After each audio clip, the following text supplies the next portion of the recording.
Hello everyone, welcome to a special edition of Garden Gab. Garden Gab is where we answer questions about the garden in the garden. But today's episode, we went on a little road trip and I got to do some garden gabbing with Erin at the Impatient Gardener. She graciously opened up her garden for us to tour and I had such a great time. I learned things, I saw plants that I don't grow, I added plants to my plant list. It was such a great time and oh my goodness, I walked away totally inspired, and things that she does in her garden, I actually want to add a few of them into my garden. So come along today as we check it out.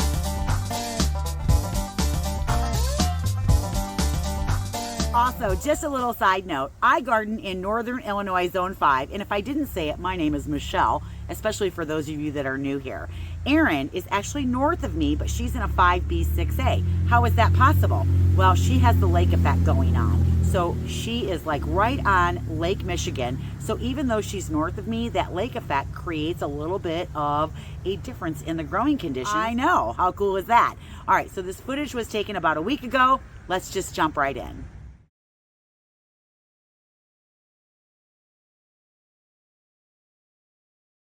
I am at Erin's house today from the Impatient Gardener. I am so excited. We are going to walk around and tour parts of the garden, and then we're going to learn a little bit about each other because we're going to ask each other some really fun questions. So come along today. It's going to be great. We're going to check this out, have a good time, and let's just do this. All right. All right, let's go. We are going to start right here at this skinny driveway bed. And the window box, it is so cool looking. This year, my plan was to do mostly lime, sort of chartreuse foliage stuff with little segments of blue in between. What I want to do is create interest in the front because, of course, we go through quite a bit of summer before the dahlias are really doing anything other than putting up foliage. So I like interest in the front. And I usually try to get a little bit of rhythm going on here. And my theory this year, so first of all, I do have some Feather Falls Carex in here, which did overwinter. This is Nicotiana. This looks like actually Alata because it's kind of taller, but I did plant Perfume Lime in here, which is slightly shorter hybrid. Now, do you do those by seed? I do. Yep, I do those by seed. And of course, this is probably like, maybe if people know me for a plant, sometimes it's this one because I'm like obsessed with this. I've seen you plant different ones in different places and I over the love this chartreuse color. So then I put this is Plectranthus green and gold. How do you get it so big? I've been hacking away at it. I can't even tell. This is the most vigorous plant. I have been chopping at it, and I took some of the cuttings from it and just stuck them in the ground, and they rooted in about 2 days. I love that color. It's beautiful, and just the way the plant grows too, and its little bracts that come up. I love that. Yeah, it's I would say it's a success. All right, so we are going to try and learn a little bit about Erin, a little bit about me. I've got some questions. Oh my gosh, you prepared questions. I'm just going to go on the fly. She is, but that's okay because I'm going to have to do my answers on the fly. That's right. All right, what is your favorite garden tool? Oh, well, that's easy. Well, see, I didn't say they're going to be hard. That's easy. Do you want me to go and get it? Well, you could. Yeah, okay, let's go get it. This is my favorite tool. This is my Sneebor border spade. Okay, so it's kind of like a king spade. It's so this was the tool that changed my life. So I don't know, I probably had it for 10 or 12 years now. Okay. And when I got it, I don't even know where I got the idea to get it, but I bought this one from Garden Tool Company, which is down in Texas now. And I called them and I said, okay, what spade is right for me? How do you got a bunch of sizes? And they said, listen, it's all about working smarter, not harder. They said, what are you using right now? I said, I have a shovel. And they said, stop using a shovel. Get yourself a proper spade. Yep. This one has a shorter handle on it, which is good for me because I am vertically challenged. And this tool is like a tool that will last you. It will actually, I have written, like, I write a newspaper column and I have written columns about how I'm seeking an error to give this to because this tool will outlive me. And, I sharpen it, take good care of it. And it's like, by the way, just get tools you can sharpen. Yep. Whatever you buy a tool you can sharpen. See, I'm not the only one who thinks that. But this was the tool that for me was like, oh, stop buying the cheap tools. Just buy like this is like an investment, right? And I'm like, this is nuts. I can't believe I just spent that much on a spade. And then now I'm like, I will never. But you'll never buy another one. I will never buy another one. Yeah. So I love it. I love it. So that's my favorite tool. Okay, what's your favorite tool? Well, right now my favorite tool is my trusted bread knife. I need to get my hands on a hori, but I love my serrated bread knife because it does so many things in the garden. It never gets dull. I don't know. I know it's not a true garden tool, but I love that bread knife. Do you use the same bread knife for your garden that you use in your house? No. Because I do. No. Because every year when I have to cut the banana off, I bring out the bread knife. And yes, it goes right back. It goes in the dishwasher. It's fine. Yeah. I guess it's because I use mine so much, so it's in with my garden tools. No, absolutely. I too have been known to use a bread knife. Yeah, sure. I like bread knives. Yeah. We're actually going to look at another bed now, and we're going to look at this bed right here because this is a mix of shrubs, perennials, and annuals right here. And what I love about this is it really layers down, and we've done some videos about layering. So if you want a really good example of what that is, I thought Erin could take us through her layering here. Now remember, you guys, gardens are in different phases all through the year. So some things that were blooming earlier are not blooming now. And there are things that are blooming now that weren't blooming earlier. Now, one of the things that she has, well, it's around the corner in another bed. I'm going to get one. I'll show you a picture of it from earlier in the year.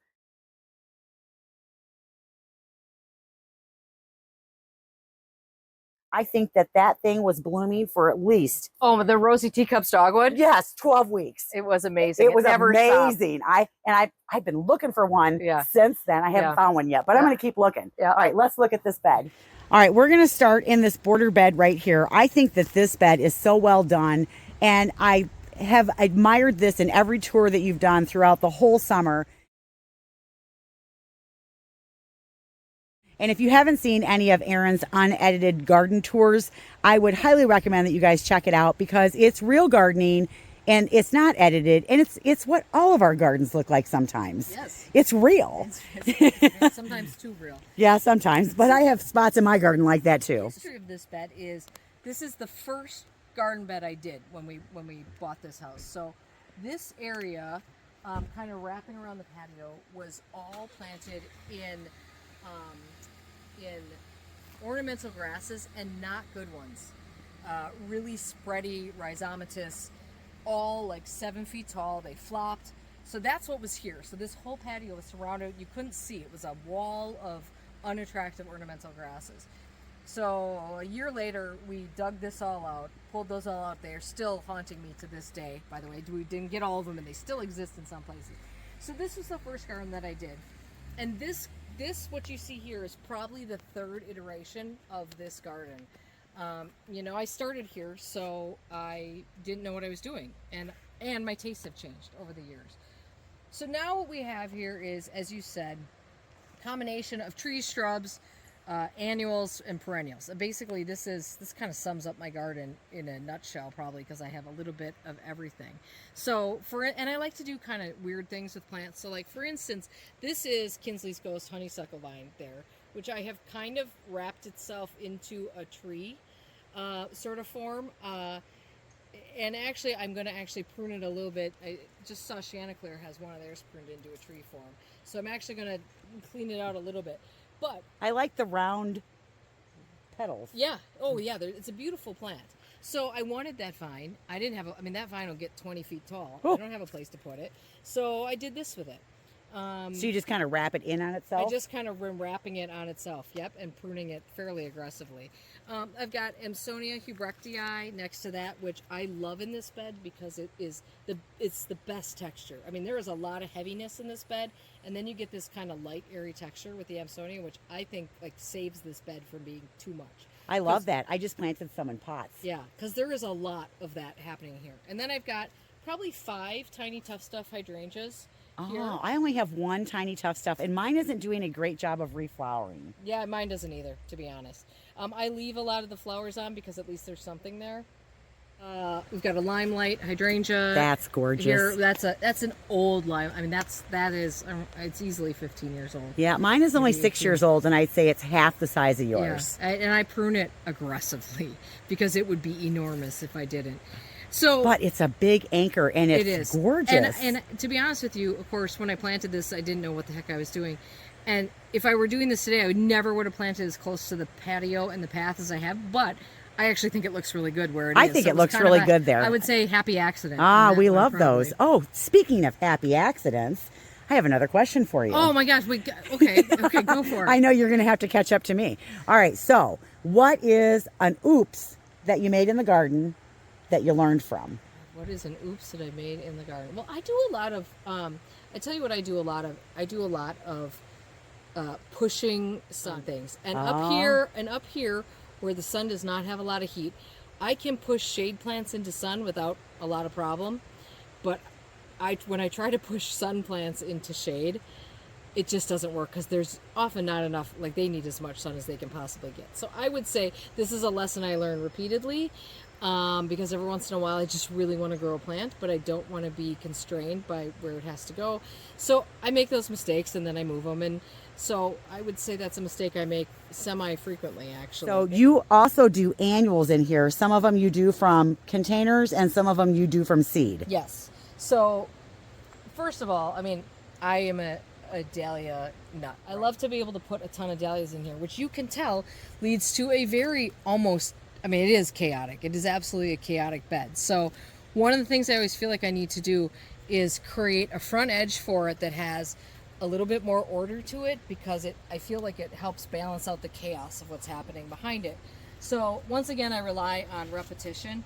This year I've pared it down as much as I have, and it was a good call because I think this is as good as the front of this bed has Is this been. where you normally do purple basil? Yep. Okay. Exactly. Yes. So this year, instead of this wild magic basil, I did these 3 mangaves, which are called Navajo Princess. So I did that, and then I planted around that. I planted just alyssum. This is just bedding alyssum. Nice. The cheap stuff. White bidens. That's White Delight bidens. That's really pretty. I love the white. Mm-hmm. And then, of course, we have more of that Euphorbia Ascot rainbow because I wanted to bring in that chartreuse that we have across the patio. Now, are you splitting this or are you buying new plants? This came back last year like this. It has probably doubled in size, so I'll probably split it next. If it comes back again next year. It's very marginal for me. Yeah, same here. If it comes back next year, I'll split it again. For me, a blue or purple chartreuse white color combination is like, that's like heaven for me. Now, this is a dahlia. What's the name of this one? This is Crichton Honey, probably my favorite. That's really pretty. I like the apricot peach color on there. And it will get, it really, and here's one that's quite yellow. I mean, it really changes in color quite a bit. Nice. As we get into fall, they will be much more yellow than they are. So, and sometimes they get deep salmon pink. Now, you have some more Nicotiana here. This is, I think that's Bronze Queen. Oh, it's so tall. It is, yes. Some of them are very tall.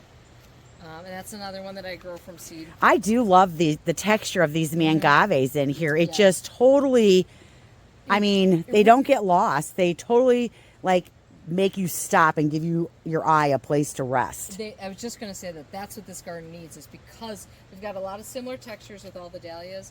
You really need something that's a really bold texture to do exactly what you said, make your eyes stop and rest. All right, Erin has a question for me now. All right, my question for you is, what plant would you, if there was any plant that you could grow in your garden, but you're not able to because of zone or condition or whatever, what would that plant be? What's your sort of holy grail plant that you would definitely grow if you could?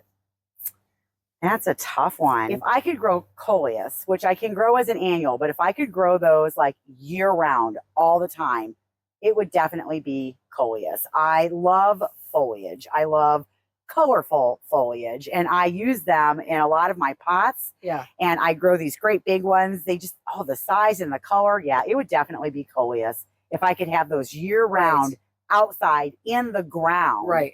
That would be awesome. Right. And like you said, such a plant that you can do so much with. Oh my goodness. Yeah. You could make a rainbow with that. You could. You could, absolutely. What would you choose? So I'm forgetting the botanical name of it right now, but it's a plant called Angel's Fishing Rod. Okay. So I think it's only hardy down to like, I want to say 8, maybe 7. And it just grows with these it gets quite tall, about this tall. And it has these beautiful little arching stems and these delicate little flowers hang from it, just like a fishing rod. Oh my gosh. And I really love these. I'm saying this as I stand in front of like just a block of foliage, but I love these airy probably because of that. I love these airy plants that have this kind of ethereal nature and they kind of move.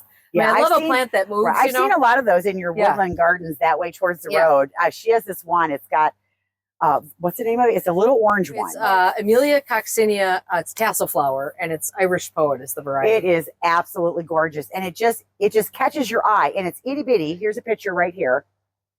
Isn't it awesome? And you just walk by and then it makes you stop and look at it. Yeah. There was a video earlier this summer where Erin did some repair on this flagstone walkway. And what I love about this is the difference and the contrast from this gray blue almost colored gravel to this really nice, almost like a Fond du Lac color flagstone. This is really nice. I used pea gravel in mine. And now I wish that I would have used a more contrasting color between the two. I used gray flagstone, but I love this. This is so great looking. Thank you. I just want to show you these leaves. Tell me what this is again. I'm fascinated. This is called silver sage. The botanical name is Salvia argentea. And they very much, one of the questions I do get, you brought up lamb's ear. And a lot of people say, why wouldn't you just grow lamb's ear? It's a perennial. And to me, they're two totally different plants. But this has these big, thick, fuzzy leaves. If you have a plant toucher who comes to your garden, they will absolutely be all over touching these. Oh, definitely tactile. And I'll tell you what, it makes me want to make a pair of slippers out of them. Yeah, right? Or some nice fuzzy flannel pajamas. And because it's fuzzy, nothing eats it, which is a great bonus. Oh, yeah. But, more than that, again, this is a texture. I have a big texture thing. Not just because of the texture of this plant, but the leaves themselves, the boldness of the leaves. See, and even this autumn moorgrass behind it, Yep. just the two textures together are gorgeous. Yep. Look at this, you guys. This is a hydrangea, a climbing hydrangea that she has growing up a tree. The tree doesn't look living. Did the tree die? And then yes, it was an ash tree. Okay. Like all ash trees up here, it died from emerald ash borer. But the hydrangea was already growing on it, so we had it topped. Instead of taking the whole tree down, we just cut it off at whatever that is, 30 feet or whatever. So I have these two really ugly trees that I hate in my yard, but I don't want to cut them down. So I think this is what I'm going to try. But I know it takes a long time. Yeah, that climbing hydrangeas are the ultimate in patience plants. They will teach you patience. I plant them and then throw some water on them every once in a while and then walk away and come back in 5 years and see how they're doing. I'm amazed that you, as the impatient gardener, has this plant growing in her garden. I know. But oh my goodness, when this thing is in flower, I bet it's glorious. Oh, it's unbelievable. It's unbelievable. Yeah. Totally cool. Yeah. What's your question for me? So my question for you is, okay, how long have you been gardening? Oh, my whole life. I was gardening when I was 3 years old, picking green beans and planting things in the garden with my dad. Okay, so let's think back to maybe when you were starting your own first adult garden. Okay. What advice would you give that Michelle? Oh my goodness. I think I probably did the same thing that you talked about, and that's not putting the right plant in the right place. Yeah. And trying to make a plant be smaller than it was supposed to be. Yeah. And so Guilty. Believing that when they say dwarf, that it means it's itty bitty, but it's really not reading tags and paying attention to how big things got and then trying to force it. Yep. I'm going to make this lilac be, 4 by 4 when it wants to be 8 by 8. Yeah. Yeah. I would say those were the biggest mistakes I made. Yeah. But I also know that the biggest learning I ever had was from every mistake I ever made in the garden. Absolutely. Yeah, every mistake I made, I learned something. That's great. That's good. We are out in the vegetable garden, and this is one of the places where you have a stock tank. And you are growing some water plants in here, and you have fish in here. I do.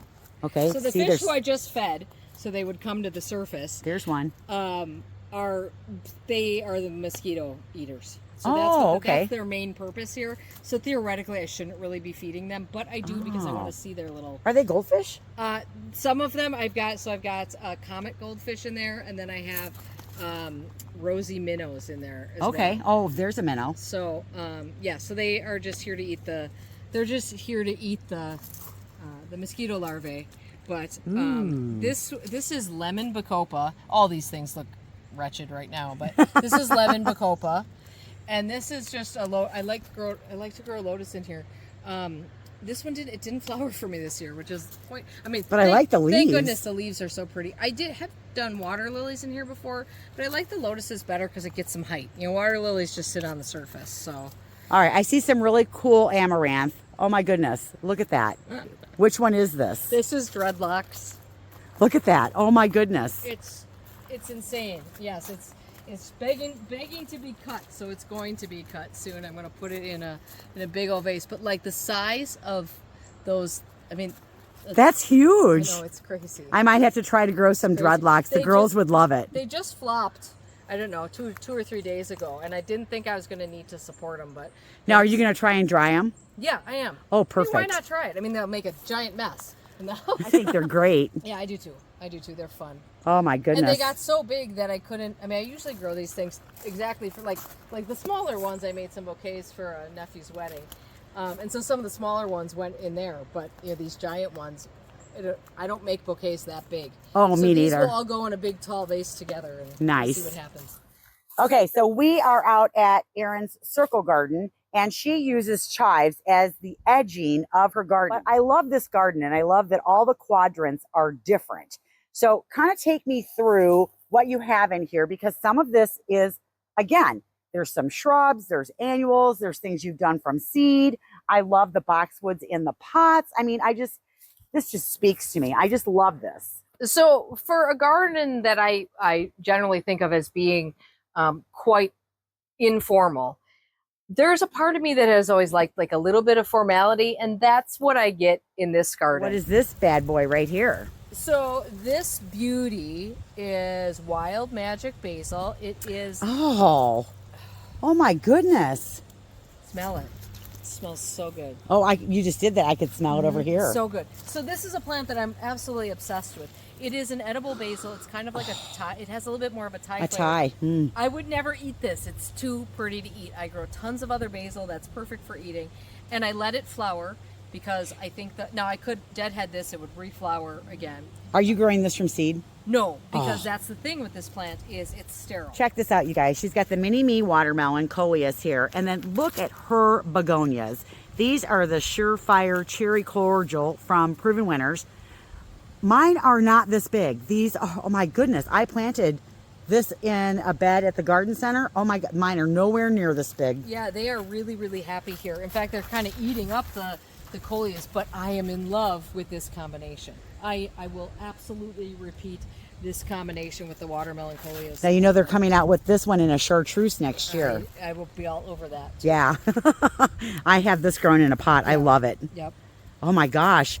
These are great. I can't believe how you don't fertilize them though, do you? No. Yeah, we don't. I do put some organic fertilizer in the bed before I plant, but that's mine are nowhere near this big. I love the dark foliage with that. Oh, and it's such the foliage on these, that shiny foliage. You know, that is just good foliage on. Oh, so that is great, like and I love it with the this is the Bobo. hydrangeas. This is Bobo looking a little crispy now, but this is Bobo back here. I have one Bobo, but I kind of like it like that in that arc. Yep. And as you bring this forward, I just think that looks so good. All the way down to the chives. Yep. All right, for any of you that have followed Erin on the Impatient Garden, you know that she loves bananas, and this is her banana plant. This is actually a new banana plant. She has the other one, in the ground. Now, I grew a banana this year. My banana is in a little bitty pot, so I have a little bitty banana. Oh, yeah. And if I put it in a big pot, which that is a big pot, I would have a really big banana too. But oh my goodness, there's no way, because I'm going to be able to bring mine inside in the pot and overwinter it in my office. I'm going to have a hernia trying to get this inside. I can't even imagine. You better get a couple bread knives out. Is there a question related to the banana? There is. So you are a teacher of gardening. I know that you're a master gardener with the University of Wisconsin. I'm a master gardener with the University of Illinois. And a lot of what I do as a master gardener is in a teaching capacity.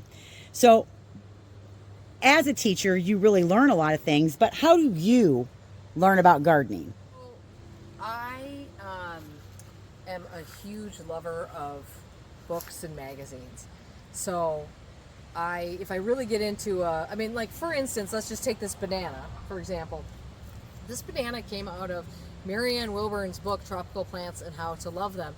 And I started looking at things, and it opened up my whole mind to this idea of here in Wisconsin, I can have this, Enzete banana, red Abyssinian banana, in my garden, and that's insane. And so I went down that, and that was all from that book. But I love magazines, gardening magazines. I I just consume them. I love them. So especially in, I wouldn't say as much really in summer, but in winter, In that's winter. my thing.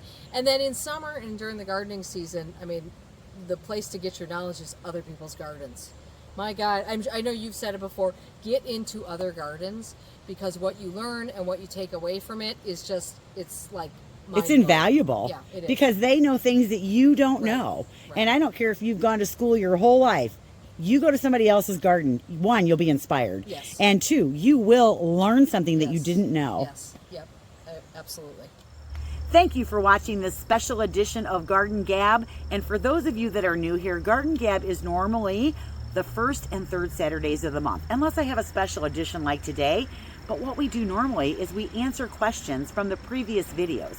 We also share viewer submission pictures during that time. So if you want to send a picture of something in your garden, which we like the pictures to be of the month that we're in, which right now is September. And no matter what stage your garden's at, there's always something beautiful in your garden.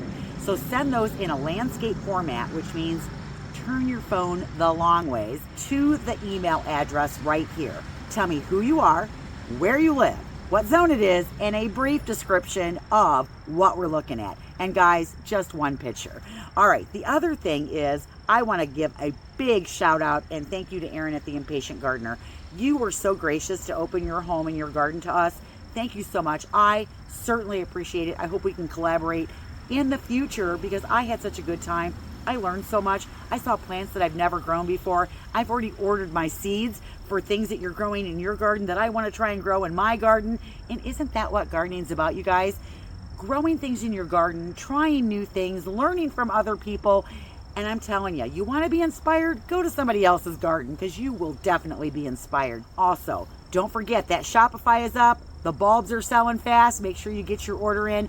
We have the Proven Winter collection of bulbs that were only exclusive to IGC or independent garden centers. So that is still going. Our Shopify link is right here if you want to check it out. But other than that, oh my goodness, thanks for tuning in. I hope you enjoyed today's video. I hope you get in your garden today. It deserves some TLC. Don't forget, you do too, though. So I'm Michelle. We'll catch you later. Bye, everybody.